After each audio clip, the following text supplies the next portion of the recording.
আসসালামু আলাইকুম। আজ আমার জীবনে নতুন একটি অধ্যায় শুরু হতে যাচ্ছে। অনেক দিনের ইচ্ছা ছিল খামার শুরু করব। সেই খামারের কাজটি আজ শুরু করতে যাচ্ছি। খামার শুরু করার পূর্ব শর্ত হলো জমিতে ঘাস লাগানো। যারা ওয়ান হাইব্রিড জাতের ঘাসটি আমি অর্ডার করেছিলাম, ঘাসের কাটিং অর্ডার করেছিলাম এবং সেটা এসেছে এবং সেটা রিসিভ করলাম এবং ঘাসগুলো খুলে দেখলাম, কয়েকটা ঘাস খুলে বের করে দেখলাম। আসলে কাটিং আমি যে মানে চেয়েছিলাম সেটা হয়নি। কোয়ালিটি খুব একটা ভালো না। তারপরেও দেখি লাগিয়ে কেমন রেজাল্ট আসে।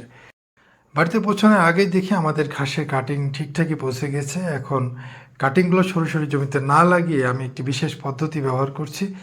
আমি এগুলোকে চটের বাস্তা দিয়ে 4-5 দিন জাগ দিয়ে রাখবো এবং প্রতিদিন হালকা হালকা পানি দিয়ে ভিজিয়ে রাখবো। এতে করে প্রতিটি ঘাসের কাটিং থেকে সুন্দর জার্মিনেশন হবে।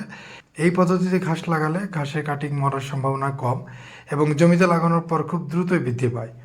যদিও এটি আমার আইডিয়া কম, আমি যার কাছ থেকে ঘাসের কাটিং অর্ডার করেছিলাম সে আমাকে এইভাবে লাগাতে বলেছে, আমি সেভাবে লাগানোর চেষ্টা করছি। যদিও আমার অভিজ্ঞতা নাই, আমি কাজ শুরু করেছি সবেমাত্র। তো আমি যেভাবে লাগাচ্ছি আপনাদের সেভাবে দেখানোর চেষ্টা করছি। ইনশাল্লাহ যদি ভালো রেজাল্ট আসে আপনারাও এইভাবে ঘাস লাগাতে পারেন।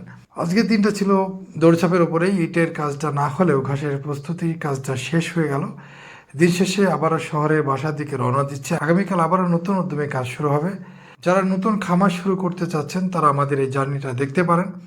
আমরা চেষ্টা করব কীভাবে কম খরচে আধুনিকভাবে শেড নির্মাণ এবং কম খরচে আপনি কীভাবে গরু এবং ছাগল লালন পালন করে লাভবান হতে পারবেন সেটা দেখানোর চেষ্টা করব।